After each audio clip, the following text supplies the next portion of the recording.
Muy buenas, queridos amigos del Team Spain, bienvenidos a el día después del encuentro contra la República Checa. La República Checa y nosotros nos encontrábamos con un encuentro menos en las posiciones quinta y sexta respectivamente, pero objetivamente los checos se iban a poner por encima de Rumanía, porque obviamente conseguir ganarles a la República Checa pues 3-0 y bueno, teniendo en cuenta que también se juega el encuentro europeo, fueron cuatro, pero ya sabéis que para la Liga Europea cuentan solamente tres encuentros, que son el Bullet, el Blitz y el Rapid, y hubo que añadirle el Bullet también del europeo. Pero bueno, aquí cuentan tres, pues que no fueran ellos a conseguir un punto se hacía difícil de pensar, ¿no? Entonces, bueno, era de esperar que la República Checa, por supuesto, llegar a coger como mínimo a Rumanía y si no ganaba, incluso pudiera llegar a pensar en dar casa a los rusos. Bueno, ¿qué ha ocurrido? Pues lo que ha ocurrido es, bueno, difícil de explicar a alguien que no entiende de ajedrez. Digamos que para empezar ocurrió algo sorprendente y es que nos presentan al jugador número 14 del mundo, David Navarra. Un jugador que, por cierto, para aquellos que no lo conozcan, él ya fue un destacadísimo jugador a nivel juvenil, es un auténtico señor del tablero y de hecho creo que es el jugador más querido del mundo del ajedrez por méritos propios. Entonces, imaginaos hasta qué punto consideran nuestros rivales que tienen que tomarse en serio los enfrentamientos que tienen contra nuestro equipo, que nos presentan a este super gran maestro para enfrentarse a nosotros. Y bueno, como veis aquí, nos consiguieron ganar 53,5, 50,5, pero claro, nos consiguieron ganar no por mérito de ellos, no, sino por demérito nuestro, porque hubieron varios de nuestros jugadores, para ser exacto, quiero recordar que fueron 3, es decir, 6 puntos que se les regalaron a los checos. Es decir, que se ha dado una situación terriblemente lamentable, y es que incluso con un super gran maestro, le hubiéramos ganado, de no haber sido por estas personas, a la República Checa este encuentro. Este bullet. Tal cual lo estáis escuchando. O sea, es algo que es para alucinar. O sea, pero para alucinar que nosotros presentamos un auténtico super equipo, porque tenemos un auténtico super equipo por arriba, para encontrarnos que personas, que no voy a mencionar aquí, resulta de que poniendo distintas excusas o directamente sin dar ninguna excusa, no se presentan y nos hicieron perder 6 puntos. Es decir, si les quitáramos estos 6 puntos, por lo tanto a los checos les hubiéramos ganado 50,5 a 47,5. 3 puntos de diferencia. Bien, bueno, pero es que aquí no acaba la cosa. Recordemos que en realidad nosotros teníamos que jugar contra ellos 4 encuentros. Aquí vemos este, que sí es para la Liga Mundial. Porque este, por cierto, esta era para la Liga Europea. Bien. Bueno, para la Liga Mundial nos ganaron bien. 31,5 a 68,5. Vale. O sea, aquí fueron mejores. Y hay que reconocer que fueron mejores. En el Blitz fueron también mejores. Insistimos, nuevamente, es que fijaos, que es que tienen un super gran maestro, pero luego llega aquí al remate, del remate. Aquí nos enfrentamos a ellos en el Rapid y hemos perdido 48,5, 49,5, perdiendo por un punto solamente. Bien, aquí hay que diferenciar cosas. Este primer encuentro lo hemos perdido y somos los administradores los que tendremos que hacer autocrítica porque este encuentro se ha perdido en muy buena medida por no tener una política clara, definida y es posible que radical, tal vez puede ser necesario ser radical en estos temas, porque lo que no tiene mucho sentido es presentar grandes equipos para que después resulte que porque venga algún caballerito y no le dé la gana mover o diga que no sepa cómo funciona el sistema de juego o cualquier cosa por el estilo, pues resulte que se pierda. Dentro de las notas no voy a entrar para mostrarosla, pero había muchas personas que estaban diciendo claramente que el que no sabe, que no entre. De hecho, habían personas que decían, oye, es que yo no me he metido porque vi que mi conexión no era buena, porque no sé muy bien cómo funciona este sistema, porque no, en fin, porque no lo tengo claro. Pero cuando entra a jugar alguien que resulta que no lo tiene claro, o entra a jugar alguien que es un dejado y al final se le pasa el tiempo, a quienes jode, no hay otro adjetivo, lo siento mucho, es a los que estábamos aquí dándonos de hostias contra un auténtico equipazo. Y es normal que en el equipo haya una mezcla después de este encuentro de entre cabreo y euforia. Os voy a decir por qué es normal. Porque estuvimos a punto de ganarle a uno de los mejores equipos del mundo. De hecho, de no ser por estos señores, les hubiéramos ganado. Y casi le ganamos también en el rápido. Si hubiéramos empatado contra ellos en un match a cuatro encuentros, hubiéramos empatado 2-2. Un equipo que recordemos que el Team Spain estaba hasta hace nada en poco menos que la indigencia. Bien, o sea, éramos colistas acompañando a Argentina y a Eslovaquia, de los que por cierto ahora hablaremos y veremos cómo se queda la clasificación, porque todavía no se ha actualizado el cuadro, como podréis ver aquí. Entonces, nos queda trabajo por hacer a los administradores para ver cómo acabamos o cómo podemos enfrentarnos a este problema serio para evitar principalmente que todos los buenos jugadores lleguen a un momento en el que se harten de todo y digan de que ya no juegan con el equipo, porque ¿para qué sirve venir a jugar si los administradores tenemos una política de manga ancha con los que encuentran cualquier excusa para perder puntitos, ¿no? Pues claro, si nosotros tenemos esa política de manga ancha, es normal que los buenos jugadores digan, oye, pues mira, jugad vosotros, yo paso de todo. Entonces, aquí, haciendo autocrítica, los administradores tenemos que ver de qué manera encaramos esto. No digo solucionar, porque es posible que soluciones no hayan, pero desde luego tenemos que hablar y, sobre todo, escuchar los otros jugadores que hemos visto que están hablando de sanciones. O sea, no podemos quedarnos quietos. No se pueden perder encuentros. O sea, hacer la machada, la heroica y que vengan después tres individuos y nos vayan y nos fastidien el esfuerzo tan grande que estamos haciendo para llevar este equipo, bueno, en primer lugar, para salvar la categoría, porque hay que recordar que nosotros no tenemos la clasificación, o sea, matemáticamente no estamos salvados, eso en primer lugar, y en segundo lugar, para darle también, que eran lo que tenían que haber hecho esos jugadores, el reconocimiento que se merecen todos estos jugadores, todos estos gladiadores que tenemos en el Team Spain y que resulta que han visto que su esfuerzo se ha ido por el desagüe, porque uno no sabe cómo funciona esto, el otro porque no se le abren las partidas, el otro porque el perro tosió y el otro porque vete a saber cuál es la excusa. No, o sea, las excusas a nosotros deberían de valernos muy poco. Bien, entonces, de una parte, como digo, estaría el desánimo, pero yo tengo que reconocer que simultáneamente hay otra cosa, otro sentimiento que está en el Team Spain, y es el de la euforia. ¿Euforia por qué? Pues porque, señores, nos estamos dando de hostias contra los mejores equipos del mundo. O sea, se perdieron los encuentros contra Serbia, contra Bosnia, porque el equipo estaba en la situación en la que estaba.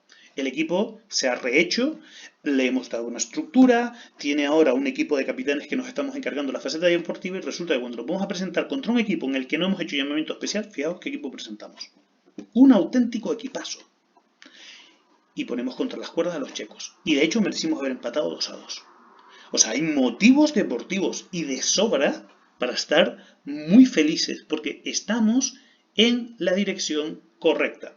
Estamos en la dirección tanto a nivel de movilización autónoma de jugadores como de motivación. No quiero entrar a mencionar ahora jugadores particulares, aunque los nombres ya se conocen, que están siempre en notas, dando ánimo, con un gran compromiso con el equipo. Muchísimos de nuestros jugadores pidiendo disculpas por haber perdido las partidas. No os disculpéis. Bueno, aquí estoy yo, aquí perdí yo, ¿eh? Si esto es cuestión de pedir disculpas, yo os debo una disculpa también. Y tampoco creo que deba de ser así, porque las partidas se ganan, se pierden o se entablan. Mientras que sea con seriedad y estéis jugando dando el 1000%, chicos, da igual el resultado. Sois unos fenómenos. Estáis aquí poniendo todo vuestro esfuerzo. No sé si lo recordáis. Nuestro amigo David, PJS Piqué, ¿vale? En su momento, cuando escribió su publicación, quedó totalmente claro que lo importante, en última instancia, lo importante es el compromiso con el equipo, con los otros jugadores. Eso es lo importante. Y eso se puede ver, o sea, en ese sentido creo que todos debemos estar muy contentos porque estamos haciendo todo lo que podemos, todos por tener un gran equipo. Y yo ya me atrevo, además, desde mi experiencia, yo he compartido equipo con campeones mundiales, con 3 campeones mundiales. He compartido equipo con Karpov, con Anand y con Topalov. Y en el Gran Canaria, para ser más exactos, ha sido el equipo en el que he coincidido con todos ellos. Yo digo, el Team Spain es un gran equipo a día de hoy y va a llegar muchísimo más lejos. Muchísimo más lejos. ¿Y por qué va a llegar muchísimo más lejos? Porque ha tomado la inercia adecuada. La inercia adecuada es el compromiso. La inercia adecuada es la solidaridad. La inercia adecuada es la empatía. Esa es la dinámica del Team Spain. Siempre y cuando no permitamos que esa dinámica se pierda, este equipo, este año, va a mantener la categoría. Estoy convencido, pero el año que viene vamos a ver como más de un equipo que en teoría es infalible, suda sangre para poder hacernos frente. Y si no, tiempo al tiempo.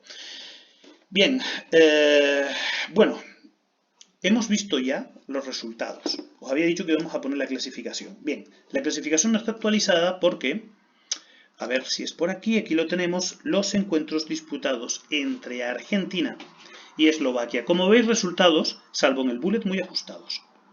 O sea, en el bullet gana 29,5, 14,5 Argentina, en el blitz 33-29 y en el rapid 20-18. Es decir, que ahora mismo, si actualizamos esto, veríamos que Argentina tiene 3 puntos y se nos queda Eslovaquia como farolillo rojo con 0 puntos. Eslovaquia obviamente tiene bastante difícil mantener la categoría, siempre suponiendo que contra Rusia no se tomen más medidas. Como sabéis, Rusia ha comenzado un genocidio en toda regla en Ucrania, han matado a 20.000 civiles. Creo recordar que es la cifra que he leído solamente en Mariupol. Y por supuesto de que nos podemos encontrar, de hecho sería algo absolutamente razonable, y más sabiendo que han habido administradores del equipo ruso que han justificado la guerra, que simplemente a Rusia le dijeran, mira señores, ustedes váyanse a contar palomas a las azoteas y dejen a los deportistas el deporte, ustedes vayan a ver si alguien les hace un trasplante de cerebro. Y bueno, entonces cabe esperar, como comento, que a Rusia lo sancionen. Eso sería, o sea, entre personas razonables es que aquí no habría debate. Bien, pero bueno, como aquí no todo el mundo es razonable, pues aquí tenemos a Rusia. La verdad que el equipo eslovaco es un equipo que lo tiene muy difícil porque, como sabéis, ahora en la segunda fase en la que vamos a estar, Rumanía, que parte con 10 puntos, España, que parte con 7, Argentina, que partirá con 3 y Eslovaquia, que parte con 0. Bien, pues a partir de la segunda fase los puntos valen dobles. Yo creo que con el equipo, con lo que nosotros hemos hecho aquí, está bien claro que ni nosotros ni Rumanía tenemos de qué preocuparnos, siempre y cuando, insisto, nosotros solucionemos los problemas que tenemos de puertas para adentro. Y ahí está. Si nosotros hacemos lo que debemos, no os quepa ninguna duda, vamos a mantener la permanencia. Sabemos de que en la segunda fase los puntos valen el doble. Muy bien, pero es que le sacamos 7 puntos a Eslovaquia.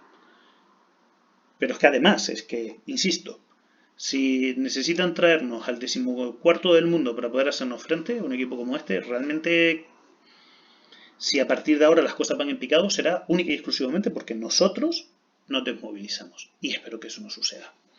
Bien, aclarado todo esto, me gustaría echarle un ojito a varias de las partidas que se han jugado. ¿Por qué? Porque se han jugado algunas partidas espectaculares. De hecho, aquí tengo una que he tenido que poner el módulo porque no me lo podía creer de lo bien jugada que está, que es de Tony Soler, que nuestro buen amigo Antonio, este es su nick por supuesto, ha jugado de una manera espectacular. Pero no solamente él. El primero del que quiero hablar es de una partida de Survivor. Survivor es uno de los jugadores más talentosos que tenemos en el equipo, que va a ser monitor en la escuela. O sea, la verdad que es un auténtico privilegio tener a personas con esta capacidad ayudándonos a sacar adelante la escuela. Tenemos también a otras personas que tienen una larga historia en el Team Spain, como Jorcasos de Mordor. Tenemos también a Canive, tenemos a otro administrador como Espeón Palante, tenemos a Exal Barca, tenemos a Rey Ahorcado, tenemos a Robson, tenemos en suma. Si me dejo alguno, espero que me disculpen, pero creo que he dicho Canive también. Bien, en fin, si falta alguno, bueno, por ejemplo yo que no me habías mencionado, pues que me disculpe, pero en fin, vamos a tener una gran escuela gracias a personas así. Y bueno, se enfrentaba Survivor a un jugador que le superaba por más de 100 puntos de elo. Por lo tanto, a priori uno diría, bueno, este señor KB1 por H8, o sea, reina de B1, queen de B1 por H8, o sea, cosa que es imposible, ¿no? A lo mejor perdió porque está confundido en el nick. Esto es una broma muy mala, por cierto, pero bueno, resulta de que podía parecer favorito, pero ahora veréis que de favorito, el favoritismo, o sea, el ser favorito hay que demostrarlo, ¿no? Y no, o sea, Survivor estuvo demasiado contundente como para darle la oportunidad de poder convertir en algo ese rol, ¿no? D4, D5, C4, gambito de dama aceptado, caballo C3, una de las líneas más ambiciosas dentro de la teoría, C6, A4, alfil F5. Tal vez aquí el jugador checo estaba esperando que Survivor jugara caballo F3, caballo F6 tras poner las lavas, pero Survivor no está por la labor. E4 alfil, G6 alfil por C4 y E6. Bien, y llegamos a una posición interesante, ¿no? Un tipo de esquema parecido a los que se llegan en muchas líneas con la Caro-Kann o con la escandinava, pero sin el peón D4. Yo personalmente creo que Survivor ha planteado perfectamente la apertura y me quedo totalmente con el blanco, sin dudarlo. Por eso mismo, caballo F3, caballo F6, no hay por qué hacer grandes locuras. Ya has conseguido dominio central, lo que queda es conseguir el control total de la posición.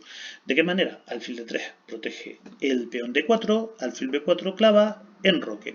Bien, tal vez aquí estéis pensando, aquí se debió haber equivocado Survivor, porque si come, ahora se puede comer el peón. Ya, ¿y qué pasaría después de alfil A3? ¿Por dónde se va a enrocar el rey? ¿Qué va a hacer? Crear una línea que se llame la línea 9, o sea, aquí tenemos, sabéis de que está en la octava, ¿qué será la novena? Para intentar enrocarse por abajo, porque este alfil le acaba de fastidiar la vida. ¿Vale la pena sacrificar un peón a cambio de esto? Absolutamente. Esta posición, una máquina, que tal vez se defiende perfectamente, podría decir de que prefiere aquí las negras. Yo me quedo de todas con las blancas. Alfil A3, pelotazo. Yo cuando estaba viendo la partida, y estaba en este punto, yo dije, ¿qué es lo que está viendo Survivor? Porque, claro, a mí no me quedaba duda de que el peón no se lo había dejado atrás. ¿Qué era lo que estaba viendo? Estaba viendo que como se le ocurriera tomar a su rival este peón, los dientes le iban a saltar por el aire después de alfil atrás y lanzarse al ataque contra él. Por eso, el rival se enroca.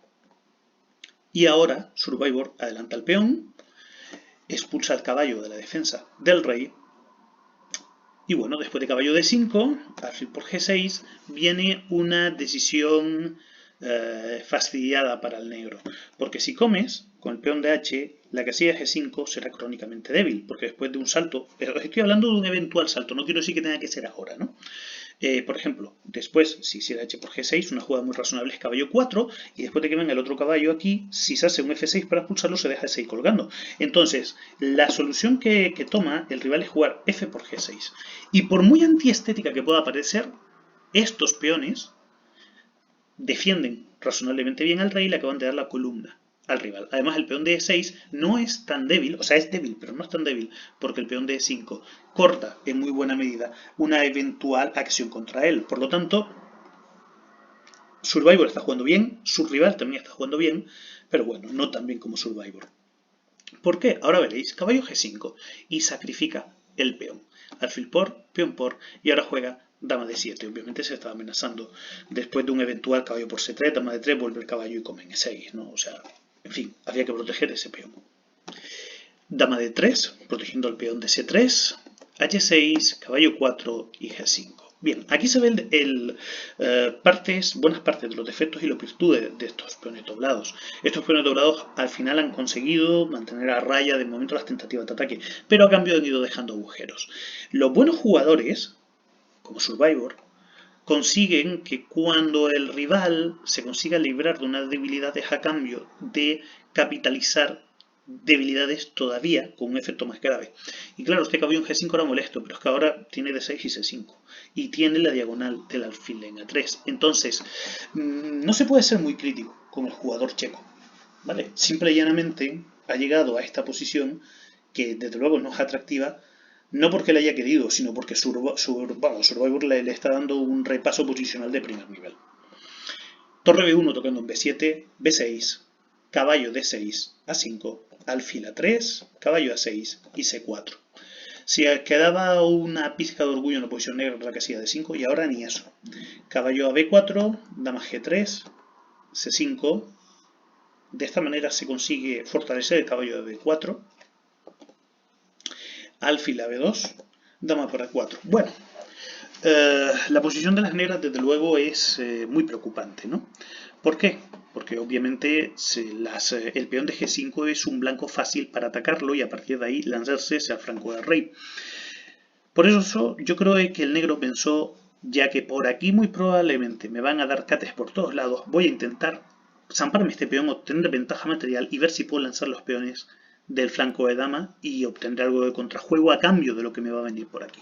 Bien, pues vamos a ver qué es lo que pasa, ¿no? Bien, después de H por G4 viene dama G4, tocando en E6, dama D7 y D5. No pueden comer porque la dama está clavada. Caballo C7, F4 y empieza la movilización y la avalancha de peones. Para los que no juguéis muy a menudo al ajedrez, o estéis viendo estos vídeos como parte de vuestra iniciación, os puedo asegurar que cuando veis venir una melee de peones como esta por aquí, es que vamos, el corazón se queda al borde del infarto. Claro, yo si jugara aquí con negras, la verdad que ganas me darían de rendirme, pero hay que seguir jugando. Torre de A8 protegiendo a la dama, F5, aquí viene amenazando F6, amenazando comer. Wow, peón por E6. No puede comer dama porque esto es mate. Mira qué peones, ¿eh? Dama E7, F6, madre mía. Torre por F6, alfil por, dama por, torre por dama y torre por D6. Y aquí obviamente ya podemos parar la partida porque aquí no hay nada más que analizar. O sea, esto se sigue jugando un poco por no dejar a los rivales ya con el punto de menos. Menudo repaso que le dio Survivor a su rival. Enhorabuena, Survivor. Vamos, pedazo de jugador tenemos contigo en el equipo. Y qué decir, Dan Broker en Spaniard ha sido una grandísima noticia de que se sintiera con fuerzas para poder jugar con nosotros, para ayudarnos, y hoy nos deleitó además con una defensa francesa que, como todos sabéis, pues yo también soy uno de los amantes de esta defensa, y además jugando de una forma muy convincente ante el esquema que le plantea a su rival. Si os soy sincero, yo nunca había visto aquí la jugada dama B3 y alfil C4, por supuesto que tiene sentido. Dama E7 protegiendo simultáneamente el peón de F7 y eventualmente el peón de E4. Caballo C3, caballo F6 y D3. E por D3, jaque, alfil E3 y caballo A6. Bueno, esta jugada puede parecer que no es muy estética, pero es necesaria. Lo primero que debéis de tener en cuenta aquí es que, de momento, un Broker Spaniard tiene dos peones de más. En algún momento va a tener que devolver alguno. Pero si comen, como tuvo que hacer el rival, le acaban de quitar la casilla por la que este caballo pretendía justificar todo lo que el blanco ha hecho. Por lo tanto, imaginaos que en lugar de tener dos peones de más, le quitáramos un peón como el de A7. O nos hacemos a la idea que no existe y le diéramos nada más con +1. Seguiría teniendo un peón de más, dos alfiles y una estructura de peones que, pese a no ser estéticamente hablando bonita, sí que le quita las casillas esenciales de entrada al blanco. ¿Por qué me pareció además, aparte porque Unbroken Spaniard es un auténtico placer que haya vuelto al equipo y tenía ganas de comentar sus partidas, por qué me pareció que esta partida era especialmente importante? Porque tiene algo que es especial. Cuando nosotros vamos a aprender al ajedrez, tenemos que aprender de forma dogmática, tenemos que aprender el dogma, tenemos que aprender lo que son las estructuras de peones normalmente más sanas. Pero en última instancia, lo concreto triunfa sobre lo abstracto. Esta posición de peones blancos es, de forma abstracta, ideal. Pero si os fijáis bien, no le quita ni una sola casilla, no le molesta en nada a estos peones al negro. Pero este peón, aquí doblado, ¿sí? Este de aquí le está quitando la casilla que precisamente quería el blanco. aparte de tener 2 peones de más. Insisto, aparte de tener 2 alfiles. Por lo tanto, lo concreto triunfa sobre lo dogmático. Y ahora veremos cómo Unbroken Spaniard sigue jugando de forma concreta y correcta para triunfar contra su dogmático rival.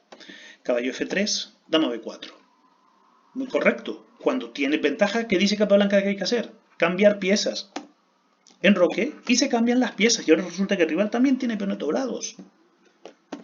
Alfil D6, torre F1, enroque, se come el de D3, torre D8, amenazando alfil por H2. Es decir, Unbroken Spaniard devuelve el peón para recuperar los tiempos perdidos en el desarrollo. Torre de F1 protegiendo, alfil F5, ¿lo veis? Aprovecha ahora para ir castigando las piezas del rival. Torre D3, D2, torre E8, caballo D4, alfil G6. Y otra vez estamos en lo mismo. ¿Cuánto hubieran pagado las blancas, verdad, por quitar el peón de A6? Imaginad por un instante que lo hubiéramos podido quitar. Caballo B5 suponía seguro la muerte del peón de A7, hubiera supuesto una molestia terrible para este alfil. O sea, estos 2 peones doblados, totalmente contrarios a lo que recomienda el ajedrez posicional, están haciendo el mejor trabajo posicional que le hayáis visto hacer nunca a ningún peón. Torre A1, quiere comerse el peón de A6, ¿cómo no? Alfil B4 y al fin se come el peón de A6. Pero claro, nada gratis en esta vida. Y Unbroken Spaniard se come el peón, pero a cambio le va a costar muy caro. ¿Por qué? Porque ahora, fijaos, este caballo hubiera querido ir a B5, pero ahora es el caballo del rival al que va una casilla equivalente pero en el otro flanco. Si este peón de G2 hubiera estado en H3, hubiera tenido una estructura de peones fea, pero le hubiera quitado la casilla al caballo. Pero resulta que al no estar así, no puede hacerlo y ahora, después de caballo C2, nos venimos a encontrar con que hay una combinación que deja a las negras totalmente ganadas.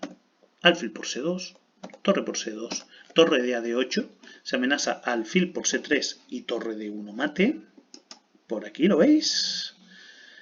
Cambiamos alfil por C3 y torre de 1. Entonces, hay que hacer torre de 2, pero esto permite hacer la combinación por otro lado. Alfil C5, tocando en F2, caballo D1 que es la jugada natural y ahora viene torre de 8.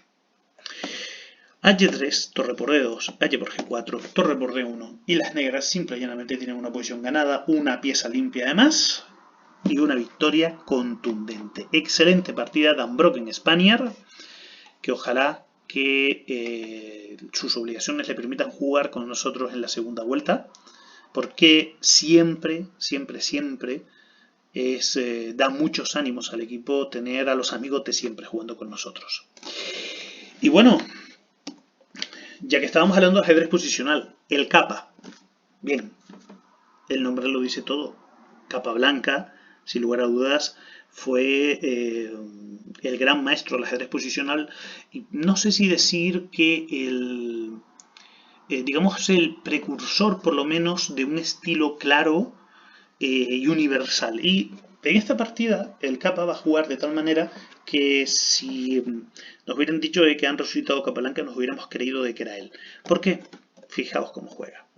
Mira, venga, cambiamos aquí los peones, alfil G5, C6, C3, alfil F5, buscando solucionar el problema del alfil, y aquí viene la primera jugada del capa, muy buena, dama F3. Bueno, ¿qué nos dice cualquier manual de ajedrez? Nos dice, bueno, la dama no debe moverse en los primeros compases de la partida, pero eso es una verdad casi absoluta en las posiciones abiertas, las posiciones cerradas. No es así. Luego de quitarle el alfil de en medio, sin embargo, esto le da una posibilidad magnífica, que es jugar esta posición en la que han dislocado los peones del rival. Pero es que además, en estas posiciones en particular, en las que hay estas escaleras de peones opuestas, este alfil tiene un problema muy grande. Vale, el problema muy grande que tiene es que las casillas de su diagonal, donde pudiera llegar a ser algo, normalmente o no están disponibles, o si están disponibles es porque no valen nada. Entonces este alfil tiene un serio problema. Y tal vez pensó aquí el jugador Orstig que no sería esto tan malo porque, claro, la casilla que el blanco va a intentar capitalizar es justo la que está delante de los peones doblados, F5, y entonces podría cambiar el alfil por la pieza que se vaya a situar en F5. Bien, Suena bien. ¿En la práctica es tan bueno? Pues resulta que no. Y aquí nos lo va a demostrar el capa. Caballo de G2, caballo de 7, caballo G3, va hacia F5, alfil de 6, alfil de 3, bombardeando la casilla F5, H5 y caballo F5. Bien, y aquí, ¿por qué motivo comer resulta de que no es tan atractivo? Bueno, para empezar, porque después de habernos quitado este alfil, el alfil blanco va a dominar totalmente todas las casillas blancas. Mientras que este alfil, las casillas negras, por ejemplo, siendo A3 le quitamos la casilla B4, C5 no la tiene disponible, ni E5. Digamos que es un alfil que, aunque no está en el mismo color que su escalera de peones, tampoco tiene una gran vida que digamos. Y aunque intentar reciclarse por C7 e ir hacia la casilla 5, siguiendo esta ruta, resulta que después de A3 y B4 le cortamos también su vida. Entonces, este alfil es un monstruo. Porque además a este alfil nadie lo puede echar de aquí. Pero es que hay más.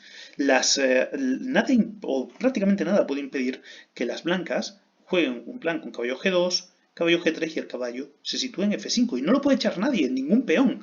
Entonces, claro, en última instancia, entiendo de que aquí el negro ya se vino a dar cuenta que el problema de su posición no se soluciona cambiando el alfil. Simple y llanamente están peor. Por eso juegan alfil F8, impidiendo que el caballo pues, pueda penetrar todavía más en campo enemigo. Caballo H4, C5, hay que intentar buscar contrajuego, no se puede ser muy crítico con el jugador negro. Caballo E2, si obviamente comen C por D4, comerá con el caballito en D4. Por eso tiene que hacerse 4, alfil C2 y alfil B4. Bien, es un jaque. Caballo C3 y A6. Bueno, cuando no se tienen planes muy claros, lo mejor que se puede hacer es intentar enturbiar la posición. Y el jugador checo lo está intentando. A6 tiene intención de jugar B5 e intentar aprovechar esta mayoría de peones que tienen en el flanco de dama. ¿Es suficiente? No lo va a ser. Y más si resulta que tu rival te juega 4 y te impide hacer B5. Pero bueno, es lo que tiene. Cuando juegas contra jugadores buenos, te suelen hacer buenas jugadas. Torre G8, enroque. Caballo F8, caballo E2, obviamente son casillas F4 y G3 muy tentadoras para que, fíjate que sobre F5 ya no van a haber dos piezas actuando, pueden llegar a haber tres. En fin, caballo G6, caballo F5, caballo 7, caballo de G3, torre G5, y esto, después de esta jugada, fuerza a que tenga que soltar uno de los caballos. Bien, caballo por E7, rey por E7 y F4. Bien, torre de G a G8 y caballo por. El caballo de G3 estaba tocando en H5, pero la torre G5 lo había defendido provisionalmente. Bueno, lo realmente grave de que caiga este peón es que no has conseguido solucionar nada. O sea, la casilla F5 sigue siendo crónicamente débil. Por lo tanto, las negras siguen estando en una posición desesperada. Llevan, parece mentira, pero aquí, desde el movimiento 8, desesperada. Y aquí ya hacen F5. Bueno, F5 obviamente tiene la idea de intentar traer rey a F6 y decir, oye, ya que tengo este peón gordo situado en E6, porque esto no es un alfil, esto es un peón, por lo menos voy a intentar que me sirva para apuntar el peón de F5 e intentar que mi rival, si me va a lanzar la avalancha de peones en el flanco de rey, pues bueno, lo tenga muy difícil o bien podemos llegar a un final de con el que las tablas sean viables. Torre F3, torre H8, caballo G3, rey F6, H3, B5, rey F2, alfil D6, caballo E2 y B4. Bueno, las negras intentan, ahora que han conseguido que la mayoría de peones avance, ahora tienen aquí 2 contra 1. Insisto, a mi entender esto no va a ser suficiente para ganar, pero por lo menos, digamos que ha intentado utilizar todos los recursos que tiene a mano. Torre G3, torre G8. Se cambian las torres, rey F3. A5. Una jugada que tiene todo el sentido del mundo. El temor que tenía el negro es que en algún momento se pudiera hacer A5 y el alfil pasará por A4 hacia casillas como C6, por ejemplo. Torre G1, B3 y alfil B1. Bien, los peones, como estábamos hablando, se movilizaron, pero en algún momento era necesario mover uno. Si se movía C3 el peón se perdía, porque tenemos, recordemos, el peón y el caballo apuntando hacia C3 y por eso es en B3. ¿Cuál es la intención? pues en algunos finales, si las piezas, todas estas piezas desaparecen y termina este rey acudiendo al flanco de rey, se puede intentar hacer un C3, adelantando con el peón y después de que se coma, llegar a un B2 e intentar, en fin, digamos de que es una jugada que obliga a la blanca a jugar con precaución. Pero las blancas llevan jugando con precaución toda la partida. Por lo tanto, lo único que tienen que hacer es seguir ejecutando su buen juego. Alfil de 7 tocando el peón de A4, G4, peón por, alfil por A4 y caballo G3. Bien. Ahora las negras obviamente van a intentar adelantar su peón, pero es que aquí hay, o sea, la posición de las blancas tiene factores adicionales que hacen que el avance de estos peones vaya a ser más lento que estos. ¿Cuáles? Entre otros, bueno, pues que el caballo se va a poner en una posición muy activa, como es H5, que estos peones vienen hacia arriba y van a avanzar dándole jaques o amenazando al rey de forma notable, y claro, eso hace que todo vaya mucho más rápido. Rey E7, G5, torre H8, caballo F6 tocando el alfil de D7, torre H3, jaque, rey G2, torre H8, no podían comer torre porque viene caballo por D5 y luego de cualquier movimiento, caballo por torre. Entonces, con dolor, pero hay que hacer torre H8. Caballo por D5, o sea, cae el primero de los peones que sostiene a los demás, rey F8, caballo B6, tocando alfil y peón, alfil C6, jaque, rey G3, alfil C7, fijaos que aunque jueguen, alfil B5 viene torre C1. Y es que no se puede hacer nada para defender a este peón que está muerto. Y ni siquiera se puede intentar un pequeño truco, que es torre C8, porque viene alfil de 3 y protegemos al caballo y se acabó. Entonces, bueno, y tanto que se acabó. Fijaos si se acabó que como hagan una jugada tonta, puede incluso venir caballo por D6, porque después de torre por podemos comer aquí sin problemas. En suma, que la posición es, en fin, muy triste porque ha jugado el capa como, vamos, como si fuera un relojero suizo poniendo cada pieza en el lugar correcto, en el momento correcto para apretar al rival, pues así es como ha jugado el capa esta partida. Y bueno, lo único que queda por ver es el remate final, que es ahora caballo C6. Como veis, dos alfiles que han acabado arrinconados por un caballo, apoyado por una torre, que ha aprovechado, como vemos aquí, el juego combinado de un alfil que ha estado callado pero aguantando estos peones aquí, una torre que ha controlado totalmente las tentativas de activarse del rival, un rey más activo que el rey rival y un caballo que ha conseguido ganarle a los dos obispos. Una partida perfecta del capa. Y para finalizar, quería comentaros la partida de Tony Soler. Bueno, lo primero, fijaos, precisión de 89,6. Ojo que el rival no se quedó manco, 84,3. Pero aquí hay, incluso vemos dos grandes movimientos de Tony Soler. Un auténtico partido. Un auténtico partido que se decide, por cierto, en un final de torres. Y bueno, eso demuestra en muy buena medida por qué los dos tienen precisiones tan altas. ¿Por qué las tienes? Pues porque los dos jugaron muy bien. Bueno, línea con B3, una de las líneas más interesantes que hay ahora de moda contra la siciliana. Bien, D6, caballo C3, caballo F6, caballo F3, G6, alfil B5 y alfil G7. La verdad es que tengo que reconocer que esta jugada alfil G7, no sé si es teoría, pero no me cae bien. No me cae bien porque, ahora veréis, Tony Soler juega dama E2, enroque y ahora viene alfil por C6 y B por C6. Bien, los peones doblados son mejores cuanto más atrasados estén. Es decir, esta disposición de peones, que se suele dar a menudo, puede ser buena, pero sería más buena todavía si este peón de C5 estuviera en C7. Entonces digamos que el blanco ya tiene un plan. ¿Cuál es el plan? Bien, los peones doblados son difíciles de mover, es decir, tienden a ser rígidos. Por eso mismo, en situaciones en las que los dos alfiles no tienen un especial valor, como es esta, las blancas van a obtener ya una posición bastante más cómoda que la posición de las negras. Y lo que es más importante, con un objetivo ya más que claro. ¿Y el objetivo cuál es? Pues ir poco a poco aprovechando la falta de movilidad negra para que su posición pueda llegar a situaciones de semi-subjuan. Bien, E5, caballo D7, E por D6, E por D6, enroque, caballo E5, caballo por alfil por F4, alfil G7, dama F3 tocando C6 y ahora D5. Bueno, como os imaginaréis, si ya no era fan de esta estructura con el peón en D6, con el peón en D5 todavía me gusta menos. Pero es verdad de que era de necesidad. ¿Qué iban a hacer las negras? ¿Jugar alfil D7? Bueno, ciertamente es una posibilidad, ¿no? Era una posibilidad. Pero tener normalmente una cierta libertad en lo que se refiere al movimiento de las piezas es a lo que todos aspiramos. No obstante, no sé, tal vez yo hubiera jugado alfil D7, no estoy seguro. La verdad es que la posición negra, aunque no tengo nada claro que aquí esté inferior, de hecho creo que el módulo aquí dice que todavía no estaba inferior,